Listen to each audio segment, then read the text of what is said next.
So hello everyone. Today I'm in conversation with Ruth and Maria Laura from the Catholic University Valencia, Spain.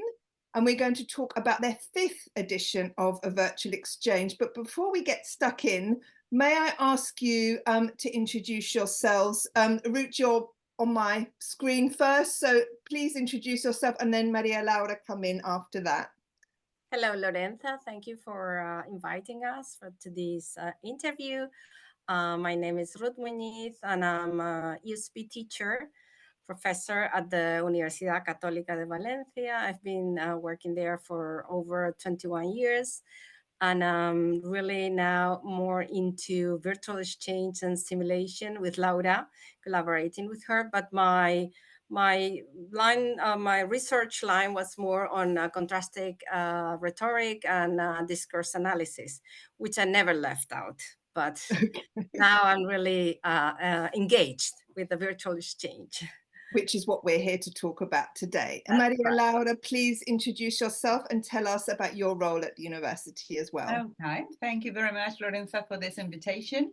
And thank you very much, UNICollaboration, for all these years working with us and supporting us. And this has been really, really special. My name is Laura Angelini. I'm a teacher at the University of Valencia, the Catholic University of Valencia. I'm also the head researcher of IGALA, there is Interdisciplinary Group on Active Learning and Assessment, and the coordinator of the master at the university. Thank you. So you've just completed, and correct me if I'm wrong, the 5th edition of your secondary teacher education virtual exchange on simulation in the Master of Secondary Teacher Education. I'm just reading that from my notes. I don't mind who starts off, and feel free to add to what you say. Give us a bit of context and background to this collaboration. I don't mind who wants to go first. Okay, so this collaboration, I can start, Ruth, if you don't mind. Yes, sure. It's rooted in a subject. We have a subject in our master for secondary school teachers. And we've always thought that providing teachers the opportunity to get to know other teachers from other countries and getting to know the educational systems and the way they work and the way they study, the kind of education they receive was an added value to their degree. So we started very humbly 5 years ago, and we started with 2-3 universities at first, and then little by little, thanks to Ruth and different teachers and their joint efforts, we started growing bigger. And now this year has been special. This year we had the opportunity first to visit in this term one of the universities that actually joined us, that it was in Poland. By the end of last year, with Ruth, we traveled to Romania, to Cluj-Napoca, and we met the teachers. And this efforts of visiting and being in touch with the teachers has given good results. And the special part or the special value for this 5th edition is that surprisingly, we had a new university with a special situation in their country that wanted to join us. And Ruth, I think that you can introduce this new bit. Yes, as Laura was saying, we had this year working with us at University for Odessa in Ukraine. And this was really special because we were really wanting to collaborate with a university in Ukraine to give the opportunity to those students and those colleagues that are suffering the war to have an intercultural place where we could gather and share and enjoy together.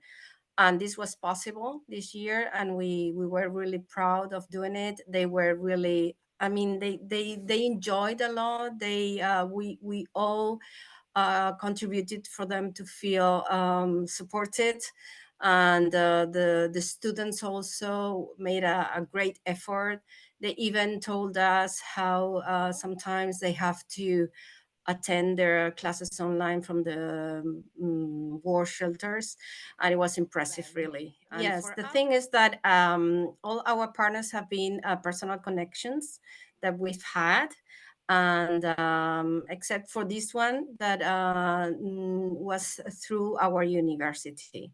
Okay, I asked the international coordinator in my Faculty of Business Administration, where I teach, if we had any partner university in Ukraine, and she gave me their contact. But it was a university more in science, and so we weren't really thinking that they might not accept, because we are more in the education area. But they were really grateful, and they said that they would join the virtual exchange, and they will find colleagues from the pedagogy faculty and students, and they did a great job, really.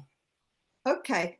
Again, before we go on to the reaction of the students, because I can imagine it must have been very, very interesting, and they probably wanted to ask all about, Ukraine and what's happening and everything. But can I ask, Maria Laura, maybe simulation in the Master of Secondary Teacher Education, what does that mean exactly? And what's the nuts and bolts of your virtual exchange and the content? And what do you mean by simulation?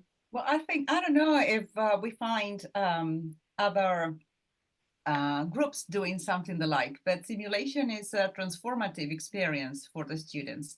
Is having the opportunity to analyze a complete scenario, educational scenario, that is built through interviews to different in-service teachers, and they present their challenges in education. So every year we update the scenario, and we create different profile roles.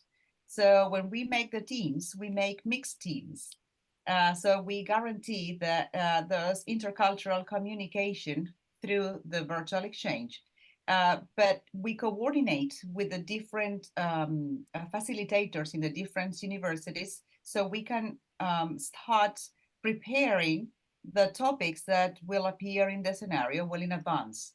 So when the simulation comes, everyone has had the opportunity to analyze the different issues in depth, and then they are able to perform their profile role. The profile role is not changing the personality of the students, it's just giving them a responsibility. Right. So one student can become the head of the school, and some other may be the English teacher, or the other one can be the pedagogical advisor, and probably we may have a dissonant profile, which is always good.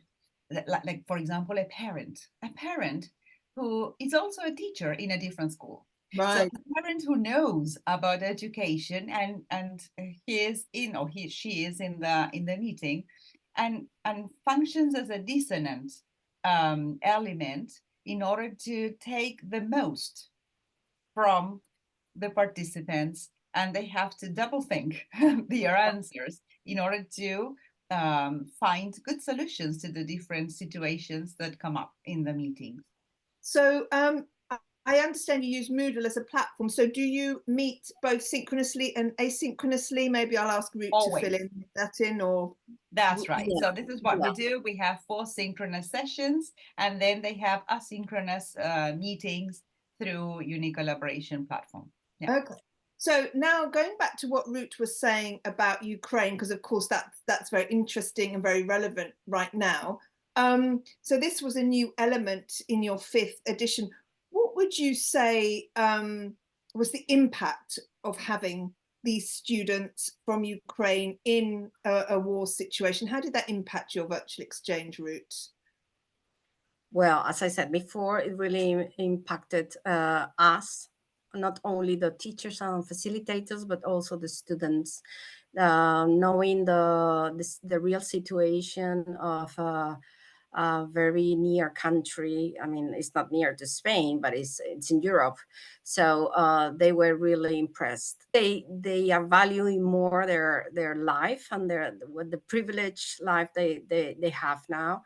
and they can carry on their personal life in an easy way compared to others. The conversations were not around the war and their situation. They were just focused on the scenario and discussing those issues that were common in all the different countries. So it was such a surprise for us to see that the conversations were not deviated to sad situation. Indeed. But then, of course, the friendly talk, some of the students were curious, so of course they asked some questions, but it was not the center of attention.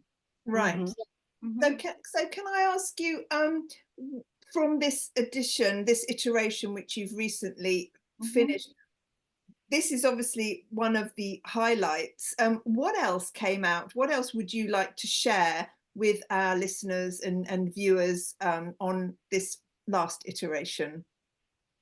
Well, the virtual exchange is getting bigger and bigger, and and we had like we manage. Yeah, well, we tried. We had like 180 people working at the same time. Yeah, including all participants, right? Yes. So technology wasn't an issue this year as much as others, but the thing is that I think we are proud of ourselves, because we started with very small experiences, both of us. I started before with a colleague from Tunisia. Yes, I remember.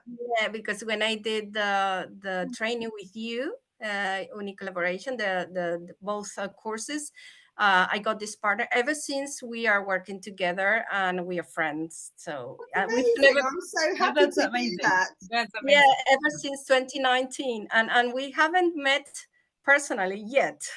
I'm dying for that. Yeah. So yeah, we started in a very little virtual exchange with only maybe 10 participants, and now see how it's grown, and many people want to collaborate, and we are learning together, and we are obviously releasing publications and everything. So yeah, it's been really successful. Maria Laura, would you like to add to that? I would just say that we are very grateful with all the people collaborating. This is joint efforts from everywhere, from you, from the facilitators in other universities, and the moment we speak about it, people want to participate. So that's why we highly value the human factor. It's true that virtual exchange is awesome, and through technology we can be together. And this is the good side of technology. Yes, and bringing people together. Exactly that. That's a point. That's a point. But also, what we want to highlight is to make an effort to meet personally. There are lots of things that come up when we meet personally and we do things. And for example, this year, after the trips that we've made together, we could design two European projects, because we present the projects and people want to be on board. So this is something that is really important, giving the opportunity to the people to connect. And the common ground here is education. We all speak the same language here when we speak of education. So this is marvelous. And we connect. We have common synergies, and good things come up. And this is why we continue collaborating with UNICollaboration. Strongly believe in the power of being together, on sharing. If we talk about teaching, probably the most important quality a teacher must develop is the flexibility. We need to learn how to be flexible, how to adapt to different contexts and situations, and open our classrooms to other people to learn from us. I feel the warmth coming through. It's lovely. Yes. So we try to be contagious with this idea, right? And unfortunately, so far, it's been really successful. All the teachers collaborating are grateful. and the students, the participants. And what is something important, Ruth, and we haven't mentioned, is that the participants want to repeat. So we had a beautiful opportunity in Romania that one of the students who used to be a student at university in Cluj-Napoca wanted to meet us. And he was there in person when we traveled. And it was the second of the year participating. Yes, yes. And he was an in-service teacher when we met him. So you see, it's like, yeah, it's growing. Perfection. Ruth, would you like to add anything to what Maria Laura said, Ruth? Well, this year we had the participants of Algeria too. That was awesome because we didn't expect that. It was in the last minute, and our friends from Tunisia suggested if they could participate. So we said, "Oh yes, come on in."